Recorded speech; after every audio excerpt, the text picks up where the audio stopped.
This is Picks in Motion. I am Marco, bringing you this Saturday, January 3rd edition of our show. We really appreciate everything we are building here. I have a nice little recap to go over with you guys. On our VIP and top plays, we went 2-2. On the overall day of the YouTube page, with a little bit of winnable in the mix, we basically had a break-even day of 3-3. Looking at it, we had Arizona plus 3.5. I mean, truthfully, in the beginning of the first half, you would think that SMU had 15 guys on the field and Arizona stormed back. We had a last minute fourth quarter, possible fourth down at the goal line. If we would have completed that fourth down, Arizona would have went in and we should have gotten that backdoor cover, but just falling short of that. And then looking at our NBA side, these were our three plays that we gave out on Winnable. We had the Keegan Murray under 16.5 points and assists all of a sudden, which, he had some games like that, but he came out to ball out, like getting 30 plus points and assists.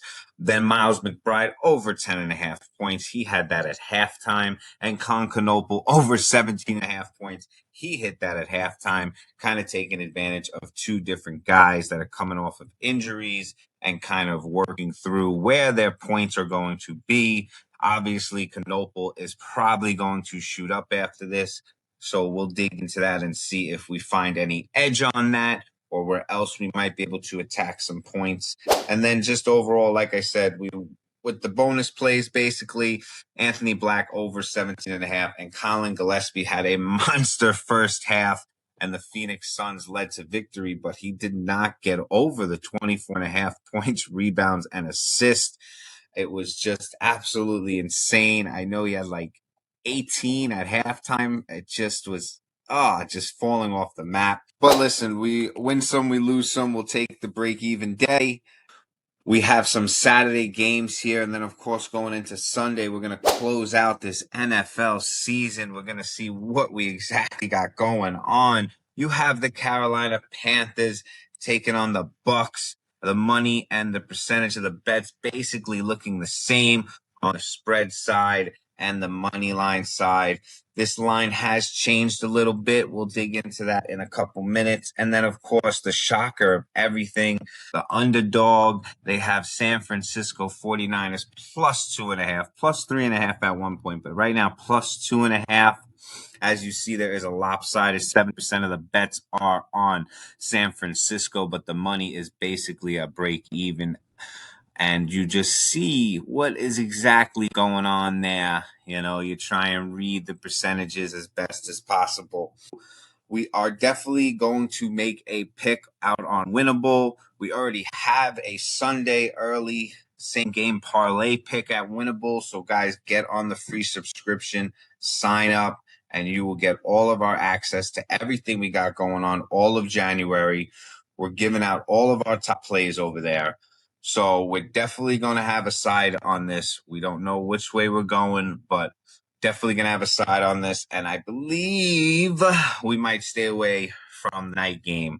We have not decided yet as a team. Digging into the college football a little bit just to see where the spreads are, get an idea, see if we get any big changes or anything.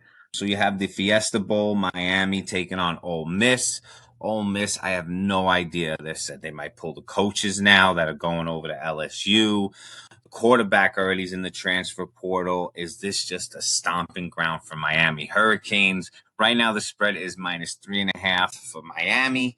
And then looking at the Oregon Ducks taking on the Indiana Hoosiers, man, Indiana minus 3.5.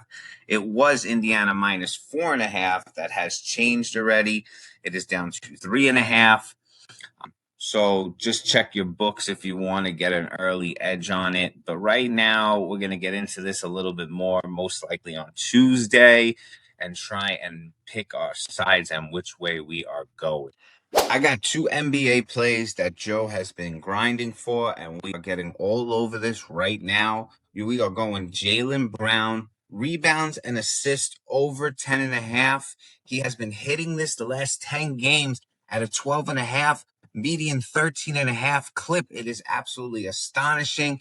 He has been on a rampage, feeding his teammates all throughout the last 10 games, fixing it up compared to what he was doing maybe the previous 10 games.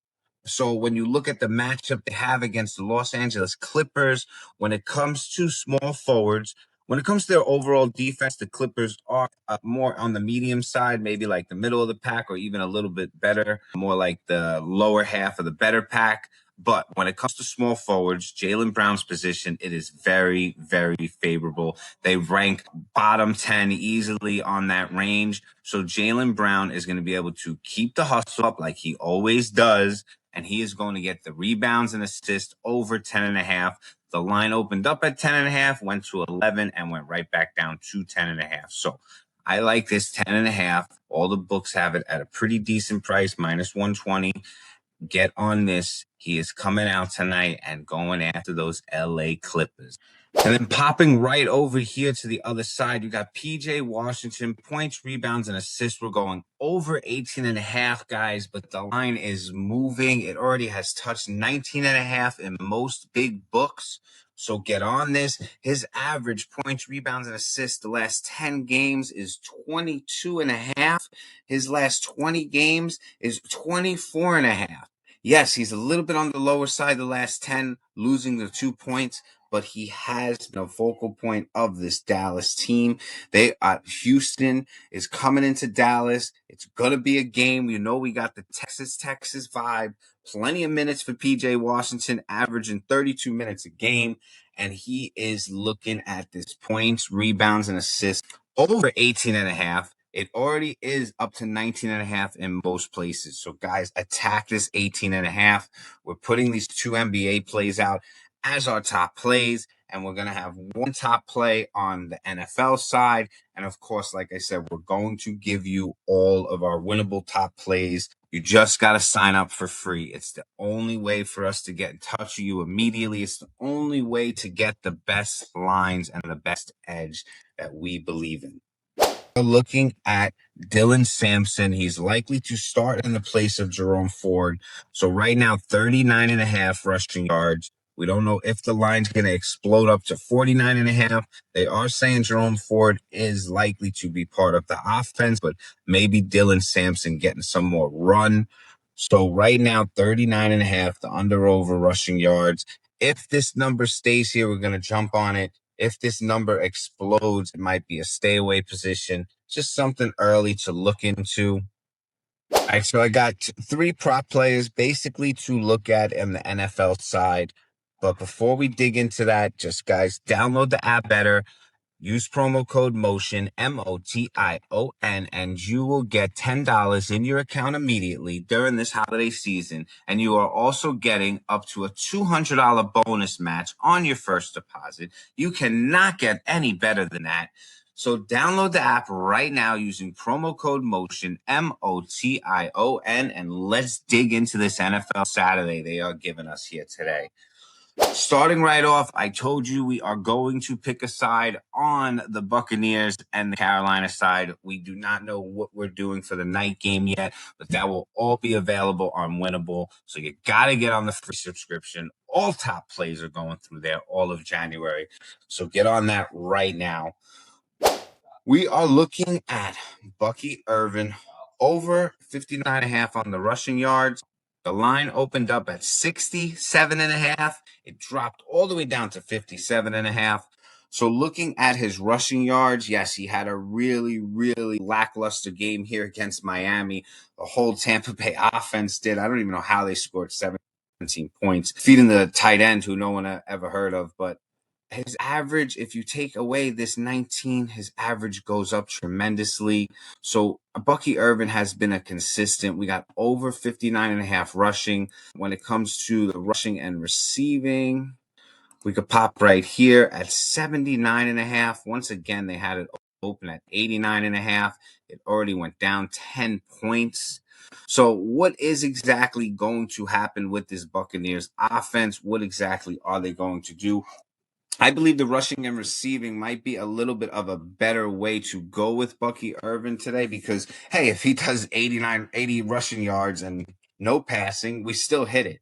So if they have it very, very tight, if you do look at his receiving mark, it's not like he's the biggest receiver in the world, even though he had this monster game of 102. but there are plenty of opportunities for him. They have fell off the last couple games here, as you see the Buccaneers just piling in the losses. And a lot of that is you're not feeding Bucky Irvin the ball. So, however you feel about it, but I do like this play best right here. Brian Robinson Jr. over 14 and a half rushing yards. They are definitely going to be feeding McCaffrey the ball, but who knows how the game turns out. Maybe they want to feed Mr. Robinson a little bit more. You know, he has done this in the last 10 games. He's hitting this at a 90% clip. They shrunk it down recently. It was mostly around 20 to 21 at times over here when he was getting fed the ball. Christian McCaffrey has been a solid hold, but how much can you keep pressuring him? They are going up against this monster Seahawks defense, which means they want to feed him the ball and take a little bit of pressure off of McCaffrey. So this 14 and a half number, I think it is a sweet, sweet spot for him. Anything higher, more like 20, 21, even 19, you might just want to stay away from. Let's just cover this 14 and a half and get on Brian Robinson Jr. I am putting this as my top play. And of course, everyone is talking about Brock Purdy. His amazing three games here. He put together close to 300 yards here. His average is 273 for the year. And you see he's been over that in any of the green marks. He's been over that at least by 20 or 30 yards, even 40, really, if you look at it deep. But they have it down here for a reason. When it comes to the head-to-head matchup, twice last year and once this year, it's kind of a give and take. We know that the Seahawks are on the defensive spectrum of being one of the top defenses. Looking at Brock Purdy over 249 and a half, I believe it's just a stay away. We are mismatched all over this game. What exactly is San Francisco doing? What happens if the Seahawks just get off to an early start, which is why I do like the Brian Robinson Jr., because no matter what, if it's a tight game, they're still going to feed him the ball once or twice. And no matter what, they are not going to want to put too much pressure on McCaffrey because they still have the playoffs. So this game is nice to attack on the Brian Robinson side. I think Brock Purdy passing, just stay away from. So you get bonus plays when it comes to Bucky Irving, whether you want to do the rushing or you want to do the receiving. And Brock Purdy, I am saying just stay away from the passing yards. I am all over this Brian Robinson Jr. I think it is a nice place to attack. And then, of course, I gave you that little early Sunday lean on Dylan Sampson. We're digging into that. If anything changes, I'm going to get something out on Winnable immediately, and we're going to try and attack this 39 and a half number. We're just waiting on the exact rundown of what Cleveland is thinking. So get all over this. Jaylen Brown over 10 and a half rebounds and assists, our two top NBA plays, and PJ Washington over 18 and a half PRA.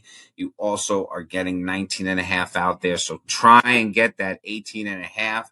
We appreciate everything we are building here. Please, guys, hit the comments below, hit the like button, hit the subscribe button. This team at Picks in Motion, we are looking to have a big 2026. We are starting off right with a nice little slow and steady pace right now, but we are looking to come in with a bang this Saturday and Sunday here, and then we will prep and get ready for some big plays and hard leans. Not just about the props, but we got some hard leans coming up with the playoffs right around the corner for the NFL, and of course, this big college Thursday and Friday college football coming up. Can Mendoza do it? Can he do it? Is the Miami Hurricane for real? But listen, we got a lot of good things happening over here. So please get on Winnable. You have Twitter right there. Get on our Twitter. We give out plenty of information pieces there. And we are all over everything we got going on. Enjoy your Saturday, January 3rd here. We appreciate everything we are building. And have a good day. I will see you bright and early Sunday morning.